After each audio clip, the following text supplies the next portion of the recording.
Well, I wake Lori up to a mantra every single morning. I literally roll over, I shake her by the shoulders while she's sleeping. And I say, babe, I'm happier, healthier, wealthier, and more fit than I was yesterday. And I make her say it back to me. So from a mantra, that's a daily fixture in our life. Favorite quote?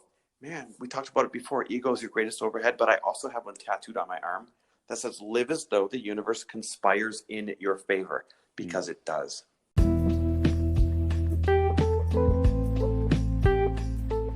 Welcome to the Network Marketing Made Simple podcast. I am your host, Scott Aaron, and each and every week, I'm going to come to you with short, simple, and powerful tactics of how you can grow your network marketing business, brand, bank account, and impact on those around you. And just remember, network marketing is not easy, but it can be made easy with simple steps to create the success that you truly deserve. Welcome to episode 90 of the Network Marketing Made Simple podcast. And if you are a new listener, then welcome. And if you are a returning listener, then welcome back. And as always, if you are a network marketer, new or old to the profession, and you are still building your business through the means of Facebook and Instagram, and you are not yet leveraging the power of LinkedIn, then head over to my website, www.scottaaron.net. Fill out the form to schedule a free 15-minute discovery call with me where I can learn more about you, your struggles, and how we could potentially work together. So I am totally stoked about today's episode. I love interviewing and I love hearing people's stories, especially when I get such a dear friend of mine, but also a mentor and someone that I personally look up to come on here and share their wealth and their knowledge. And I know that you guys are going to get so much value from this. So I don't want to waste any more time. So Chris Harder, welcome to today's episode. Scott, my friend, how you doing? Listen, number one, I love what you teach. I love what you represent. Number two, I love network marketing. So I can't wait to see where we go today. Awesome. So first and foremost, it's possible. There may be some people that, I have a wide range of listeners that may not be familiar with you and what you do. So just do a short little introduction. Who is Chris Harder? How did you get to where you are today? And what's your big passion that you're kind of moving forward with right now? Man, that's a loaded question. I will get as high level overview as I can. And if you want to go deep on something, we can do that. Sound good? Absolutely. Perfect. All right, so here's the Cliff Notes. Midwest born and raised, and like the really cool thing about being born and raised in the Midwest is you're given things like a great work ethic and good family values and all the really good foundational things that you need to be successful in life. And then if you can take those two things or take some of those qualities to the coasts where actually all the action's going on, that is like the dream 1-2 punch, and that's what we've ended up doing.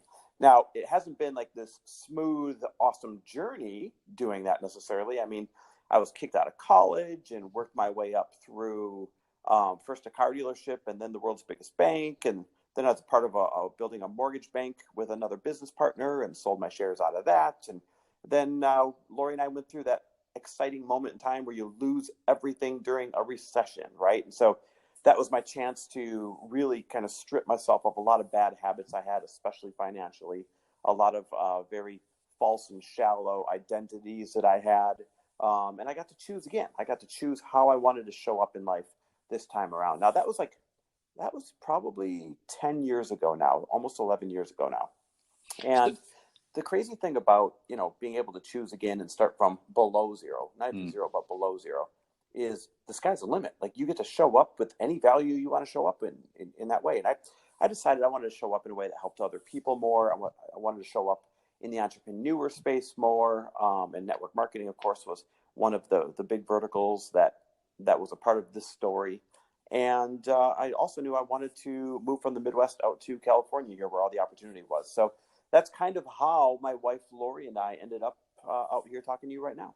So let's dive a little bit deeper. You mentioned a word that I love, and it's something that Nancy and I always talk about, which is values. So if someone was to ask you, Chris, what are your personal core values? What would you say?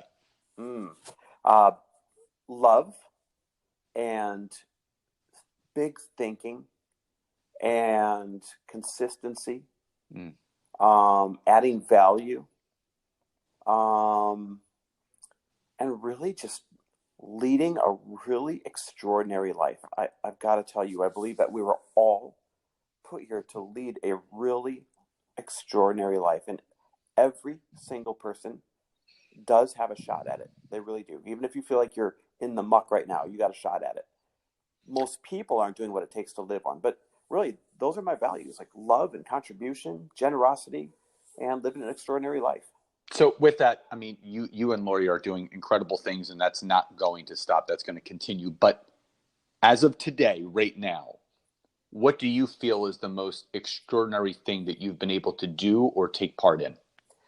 You know, my message of when good people make good money, they do great things, spreading the idea of it's okay to pursue money, it's okay to pursue wealth, because it's just a tool that allows you to leverage it to give to a cause that you care about, help people that you care about, move the needle on something that, is hurting society. And the ripple effect that that's had, whether it's the listeners, whether it's the social media audience, whether it's the DMs that I get where people are talking about a charity that they started or that they contributed to for the first time. All of those things I think are probably the most exciting thing right now, because I got to tell you, it's like incredible when you start with a message and it's this tiny little seed and you start to see it bear fruit, and then it turns into, a damn orchard at that point. It's a really cool thing to be a part of. It's amazing. And, you and I are both in the mindset that, network marketing can be the catalyst for so many other things once the wheels start turning and the residual income, the mindset. But if you were to kind of break it down, if you had to put your thumb on the biggest lesson that you learned in your network marketing journey, what would that lesson be? Oh man, it has to be this. Don't judge a book by its cover. When I started network marketing, I was so anti-network marketing, it wasn't even funny. Like, I thought that was for crazy, desperate people that begged you to try their shakes or their toys or whatever in the world they were selling, right? And I really had my walls up about it, and I judged it. And we used a product for about a year and absolutely loved it. And my walls were up so high that people would ask us what we're doing differently because we looked better and we're healthier and more fit. And we literally like lie, and not lie, but like leave out of the equation the company's products that were taken because our walls were up so high about it. And it wasn't until my wife Lori, she sat me down and she's like, listen, I really want to take a stab at this. I see other people doing really well with it. You're miserable in your career, Chris. We need to make a comeback, so let's do it. And I was like, no way, not a chance. I'll tell you what, Lori, you go and you try and sell a little bit of that to your clients, your friends. And if you make, this is a funny story. I said, if you make enough to pay my car payment, because I was stuck in this car payment while we were reinventing ourselves financially. So if you make enough to make my car payment, which I remember like it was yesterday, it was $829. I said, then maybe I'll take it serious. So sure enough, 2 months go by. She makes my car payment. She's like, see, I did it. Like this works. Wow. Let's try it. And I said, no, not a chance. I said, I'll tell you what, if you can make our rent payment for the little condo that we're in right now, and it was $2,900 a month, I said, then I will take it serious and I'll do this with you. So 2 more months go by. She makes $2,900. She's like, see, this could really work. And I'm like, no, not a chance. So I said, tell you what, if you can make $5,000 in 1 month, then I will take it serious. Now, here's what's messed up, Scott. I was miserable in my career. I was growing a mortgage bank at the time, and we were doing really well doing it, but we kept reinvesting all the profits into the company. So I wasn't making squat for money, even though the company was doing great. And I was a junior partner, so I had less shares than obviously the founders. And so desperately, I wanted this to work. But on the outside, I kept putting up the front, like, I would never do that. That's for, different kind of people. Go prove it to me. And every time I would move the finish line for her, I would secretly be like, oh my God, I hope this works. And Wow. so then, sure enough, 3 more months go by and she comes back and she says, here you go, $5,000 in a month. I remember it was actually like $5,134. Wow. And at this point, she didn't ask me if I want to do it with her. She said, listen, am I allowed to swear on your podcast or no? Yeah, go ahead. She's like, listen, asshole, you're either a part of the problem or you're a part of the solution. What's it going to be? Because this is clearly working. I'm like, all right, cool. I'll do this with you. And that really was the start of our network marketing journey. And I got into this company and got into the industry, and I met the coolest, most successful, most, beautiful human beings inside and out. And it's not what I thought the industry was.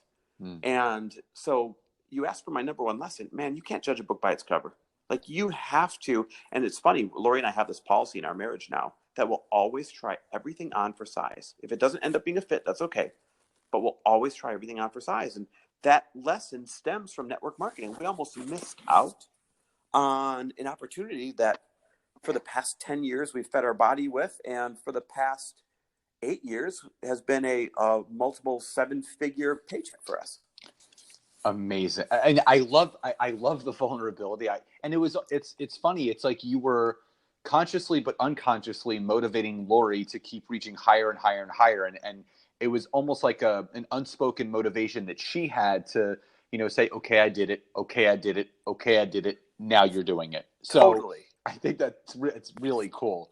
So coming back to like where you are right now, and your podcast, honestly, it's part of mine and Nancy's weekly routine. It grounds us. And I was watching some of the clips from your speaking event, and you said something in your talk yesterday. You said your ego is your largest overhead. Ego is your greatest overhead. Greatest Yep. overhead. And that's so powerful, because you think of all the people out there that are leading with their large ego, and they have this large overhead, and they're never really able to step into their full potential and power because of the ego. So talk about, and I think I don't think there's a person on this planet that has not had ego take part at some aspect of their life. So what work have you done on yourself ego-wise that has really allowed you to step into this power that you're in right now to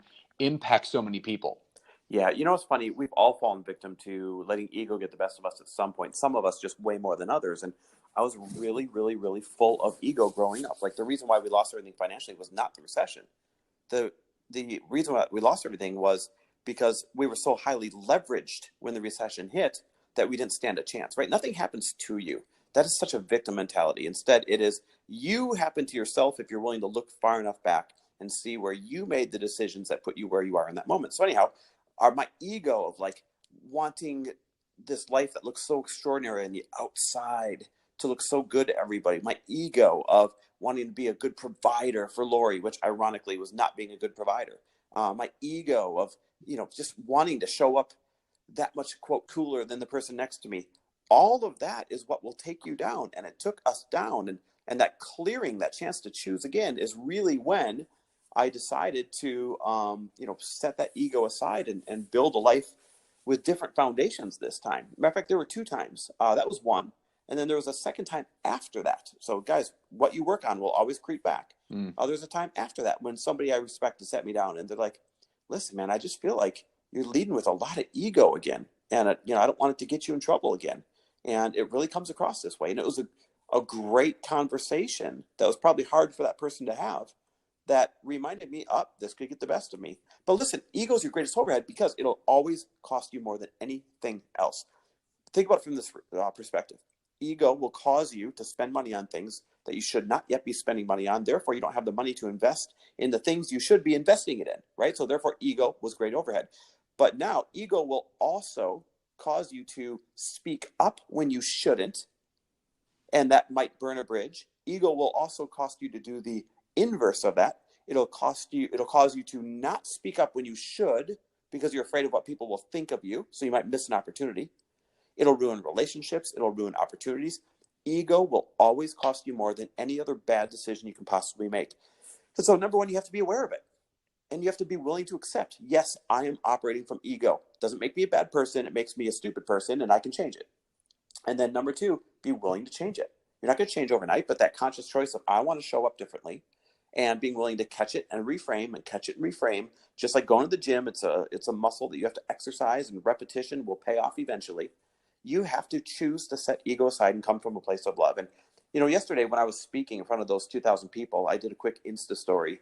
And I said, hey, for all of you that are DMing me and asking me, do I get nervous before I speak? The answer is no. Number one, repetition helps me to not be nervous anymore. I've done it a lot. But number two, way more important than that, is I don't come from a place of ego wanting to look good on the stage. I don't come from a place of ego wanting to, quote, not make, screw up or not make a mistake up there. I come from a place now of service. How can I love on these people? How can I serve them? I even say a little prayer before I go up, like, God, let me just be the vehicle to say whatever words you want me to say to these people, so it takes all the pressure off of me.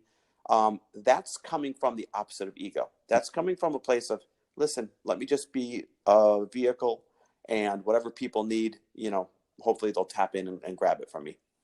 It's funny. This is my 90th episode, and I've done about almost 20 interviews, and some are long, some are short. And I think in this short 14, 15 minutes, I couldn't have asked for any more golden nuggets that you've provided, because it's not about what people say. It's actually why they're saying it. And everything that comes out of your mouth, people that know you or don't know you, you can absolutely hear that it's coming from your heart, from a place of service and really wanting people to be better. So what, you're doing so many big things right now. You have your elite mastermind, you have your fast foundations mastermind, you're doing the speaking, everything. At this stage right now, what is currently inspiring you most? The masterminds that we do are probably my absolute favorite thing that we've ever done yet. And here's why. It's a room, whether it's our entry-level one called Fast Foundations, whether it's our elite one that you're in, it's a room full of really ambitious, high-performing entrepreneurs that all are unapologetic about dreaming out loud. And actually, we're creating the safe space for them to dream out loud, because let's be honest, and boy, there's so many network marketers who are listening to this podcast right now. Let's be honest. When you're building a business from your family room by yourself, it is easy to listen to that negative self-talk. And when you are building a business by yourself in your family room, it is easy to go down the wrong rabbit hole. And it is easy to second guess yourself. And it is easy to get lonely, right? And so when we create these masterminds, man, we're just creating the container for people that say, I'm sick and tired of being lonely. I'm sick and tired of being trapped by my negative self-talk. I'm sick and tired of not finding the tribe where I feel like I can dream out loud and be unapologetic about what I want to sell, what I want to pursue, what I want to accomplish. We're creating the room. We're creating the container where they get to come show up that way. And I literally have goosebumps right now as I talk about it, because creating that container is one of the most important things that we have ever done. In that room, yeah, it's 50% teaching you brand new business tips that you wouldn't learn otherwise. But the other 50%, you've been there. It's the collaboration that we create using those really carefully curated exercises where we break you off and you guys are solving each other's problems and you're solving each other's woes and you're lifting each other up, and we're talking about things that are real. Man, remember when we talked about who has financial fears right now? Yeah. In a room full of $1 million earners? Remember when we talked, wasn't that nuts? Everyone's hand went up. Yeah. Remember when we talked about who's lonely right now? That's the container that people need. And if you can't create it on your own, you have to invest in it. You really do, because you're not going to get to the next level as an entrepreneur without that tribe, without that container of that safe space where you get to do all of those things without second guessing yourself. And I remember initially reaching out to you last year, and we had a great conversation, and you said, listen, the only thing you're missing is your tribe, because, entrepreneurship is a very lonely place. And I can't sing enough praises for your elite mastermind. And I haven't shared this with you yet, but I took a look at my halfway point numbers for this year, and I'm up 50% profit than I was this time last year. Oh my God, that's amazing. And I have you to thank for putting this, like you said, this incubator together where you're putting the right people. You've curated a beautiful group of people with the right speakers, the right knowledge, and the right know-how, where people can collaborate and they can network with each other, because you hear the quote all the time, you're the sum of the 5 people that you spend the most time with. And in entrepreneurship, when you're in the trenches, it could be a very lonely place. You find yourself working alone. You sometimes don't step outside to even feel the fresh air because you're so entrenched.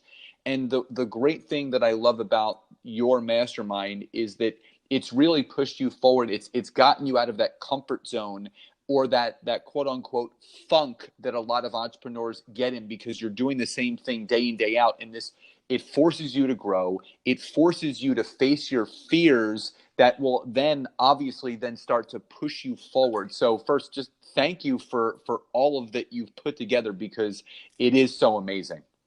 Well, thank you for saying that. That means the world. By the way, congratulations. I didn't know that about your numbers. That's really awesome. Thank you. Every time that you put something out there, you're like, oh my God, I hope it works for every single person. And sometimes it doesn't. So when you hear that it does, you're like, yes, thank you.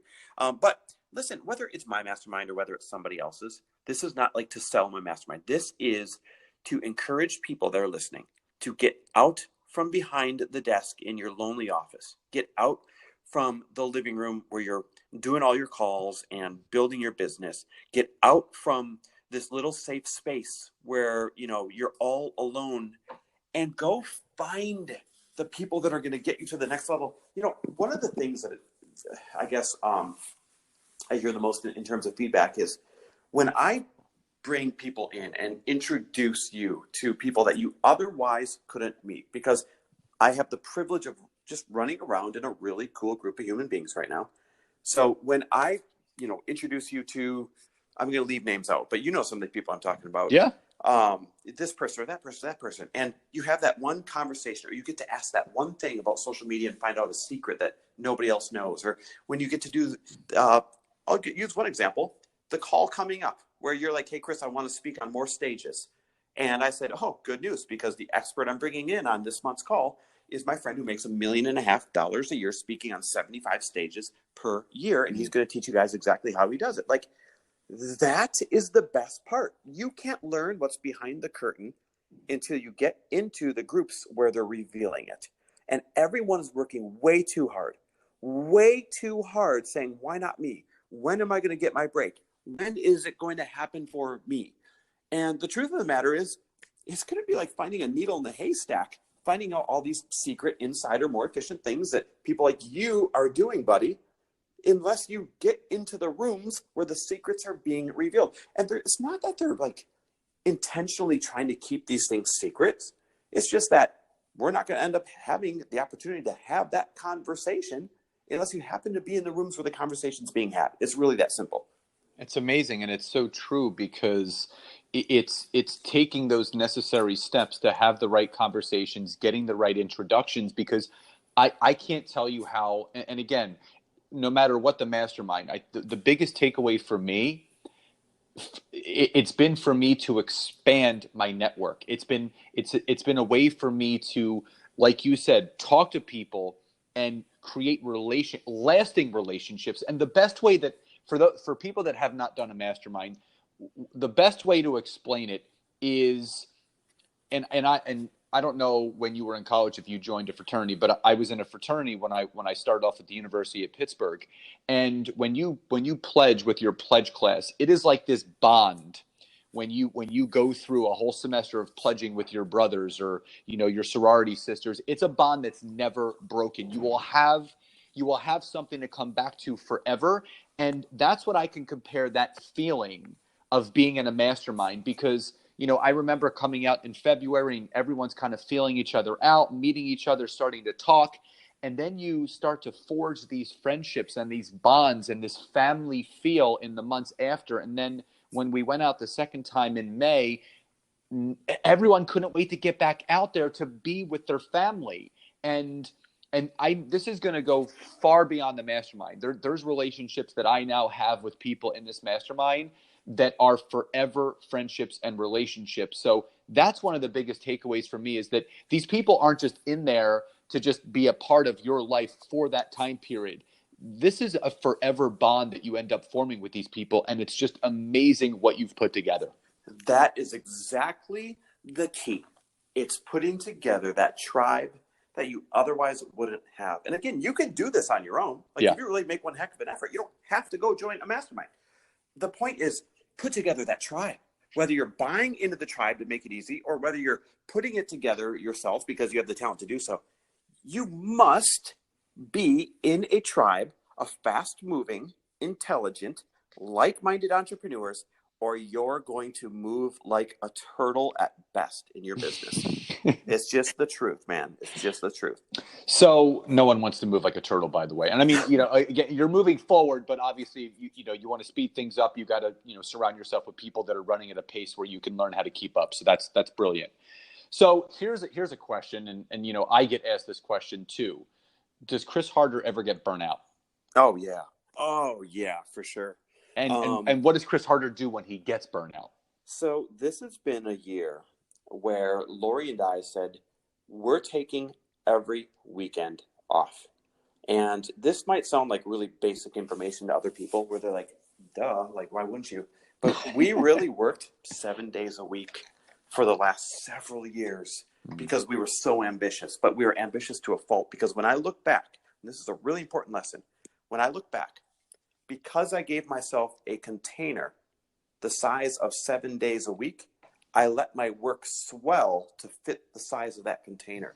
Instead of giving myself a smaller container and telling myself the standard hasn't changed, you have to hold the same standard in a 5-day week now. And of course, we're holding the same standard, if not higher, because we feel better, in a 5-day week container.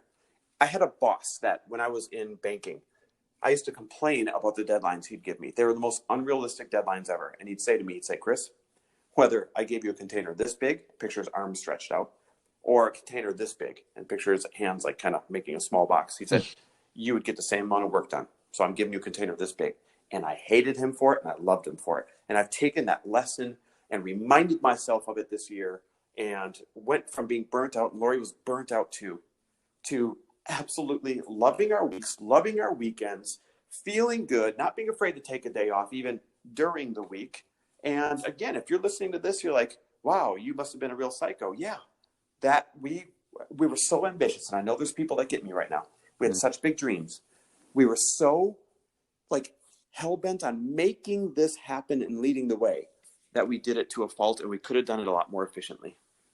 It's funny, intuitively, I've been doing that as well, because the thing is, as an entrepreneur, because you create your own schedule, I was doing calls and doing this on Saturdays and Sundays, and I need that time to recharge and not take a break from my business, but give something back to myself, take care of me, because if I can't show up my best each and every day for the people that look to me for inspiration or advice, or my clients, then I'm doing them a disservice at the same time as doing myself a disservice. So, having that work-life balance is essential for having a successful and a lot of longevity in entrepreneurship, because if you're not taking care of you, you're not thinking clearly, the productivity goes down, and there's a lot more adverse effect to that than the positive effect of giving yourself more time back. So I think that's brilliant. Well, I just want to point out, people always ask about balance, and you just mentioned work-life balance, and they think that means that you've got your days perfectly balanced, your weeks perfectly balanced. Balance is an absolute lie on a granular basis. I'm sorry, it's a trap. It's a false thing to pursue. I believe that balance is a more macro measurement. I believe that balance also goes in seasons. So there are going to be some seasons where Lori and I have to go back to a 6-day work week for a while, where we have to work longer, faster days than we are right now in summer. But the seasons come and go. And when you start appreciating the balance in the form of seasons and doing your best to take care of yourself physically and mentally during the tougher seasons, that to me is really the goal. That to me is the quote balance that everyone's looking for. I love that. So, you've had extraordinary mentors in your life, and the circle that you are now in, it's an incredible one, and I'm honored to obviously get some of the drippings of that circle when we're together out in California.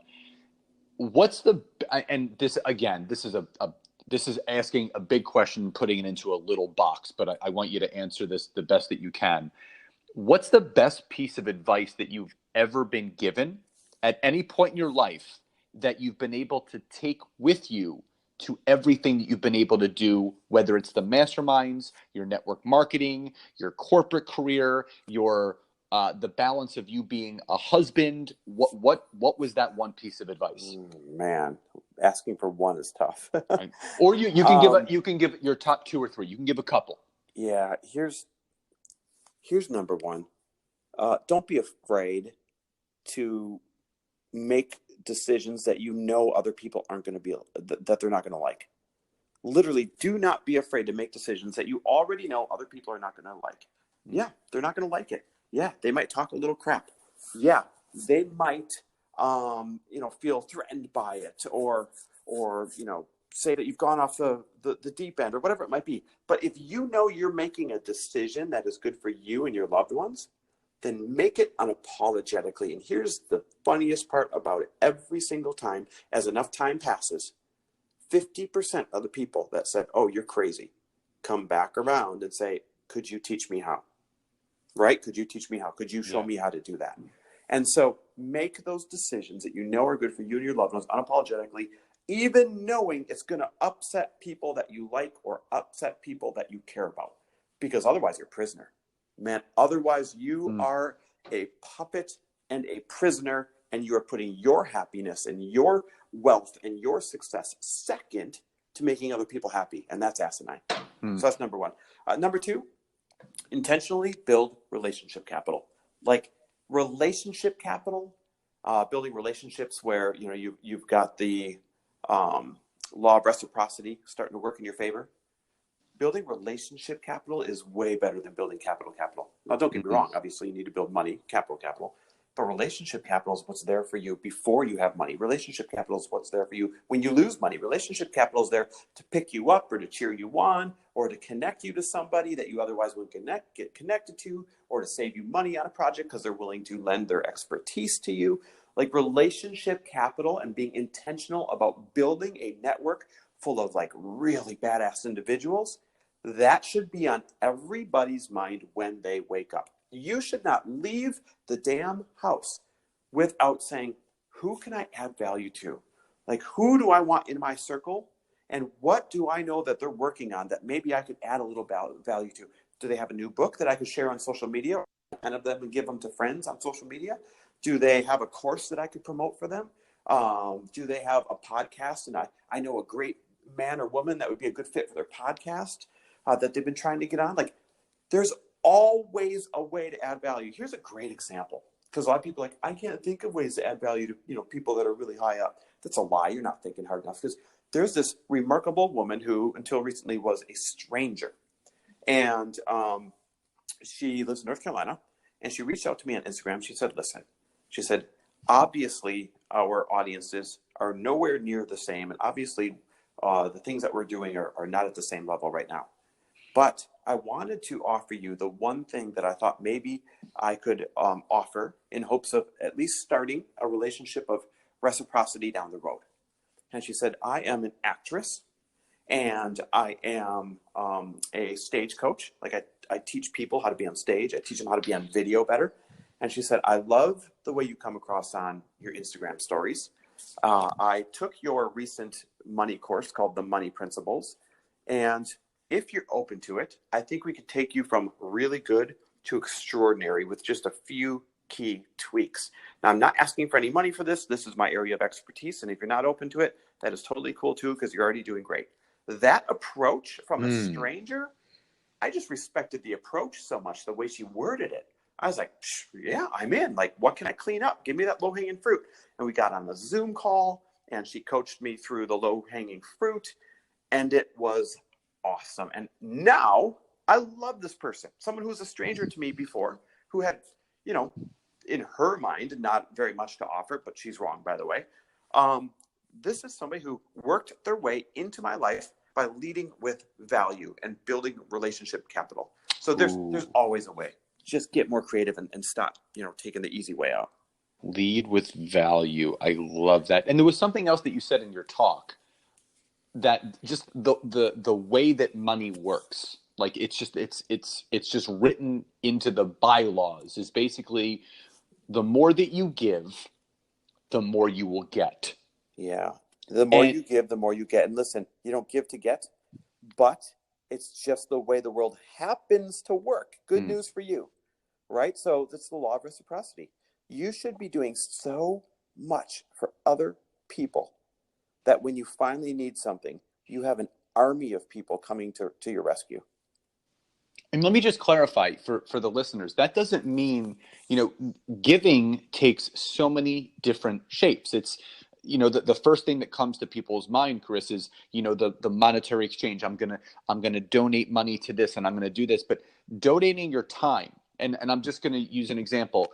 A podcast like this where people are getting free advice from you, or if I do a Facebook Live, giving your time, giving your advice. The woman that reached out to you on Instagram and said, can we hop on a Zoom? I want to give you something. That is giving.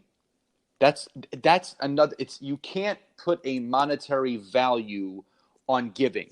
Does that make sense? You absolutely can't. Giving is a secret to everything you want. It really is. You've heard me say this before, but think about it. You want a better body? Like, give more to your workouts. Give better fuel to it. Give more, healthy food to it. Want a better relationship? Give more presence to it. Give more time to it. Give more attention to it. Give more love to it. Want a better bank account? Well, then let's give more attention to our investments. Let's give more attention to our businesses. You want better customers? Like, give them more and they'll be better customers. Giving is a secret to every single thing people want. But the problem is they're out there taking. They're out there asking. They're out there begging, instead of giving so much that in return, the boomerang effect is working in their favor. Final two questions. Number one, who has been your biggest inspiration to date? This is the cheesiest answer ever, but it's got to be my wife. It's got to be my wife, Lori, because she has been on a rocket ship for so long now. And she is going to space, so to speak, with or without me. Like, that's one thing we're very clear about in our relationship is, okay, I'm going here regardless, with or without you. I hope you come along. And it's setting that pace, and it's dreaming together and setting the big vision, and it's her accomplishing really big things that holds me accountable to making sure that I am up to speed and on that rocket ship as well.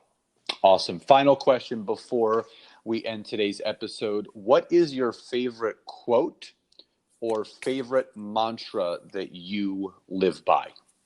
Well, I wake Lori up to a mantra every single morning. I literally roll over, I shake her by the shoulders while she's sleeping. I say, babe, I'm happier, healthier, wealthier, and more fit than I was yesterday. And I make her say it back to me. So from a mantra, that's a daily fixture in our life. Favorite quote?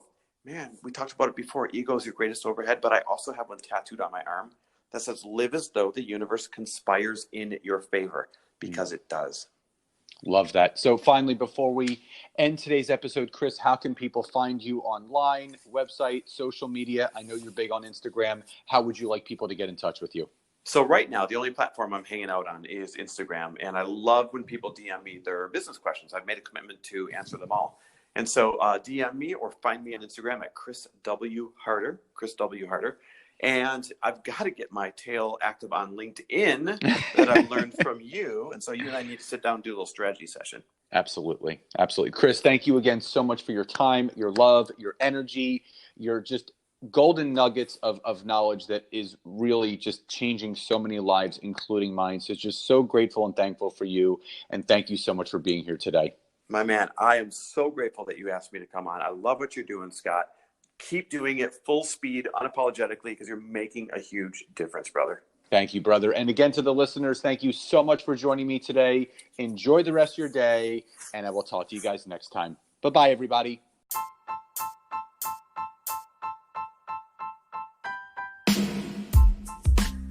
Thank you again so much for checking out this week's episode. And if you can, head over to iTunes, search for Network Marketing Made Simple, leave me a 5-star rating, basic review. I would be grateful for all of the support you guys can give me. And again, if you'd be interested in learning more how to utilize LinkedIn to grow your business, your brand, and your bank account, head over to my website, www.scottaaron.net. Fill out the form for your free 15-minute discovery call so I can learn more about you, your business, and how we can work together. And again, thank you guys so much. Grateful for you all, and I'll see you next time. The podcast you just heard was made using Anchor. Ever thought about making your own podcast? Anchor makes it really easy for anyone to get started. It's a one-stop shop for recording, hosting, and distributing podcasts. Best of all, it's 100% free. Sign up now at anchor.fm/new. That's anchor.fm/new to get started.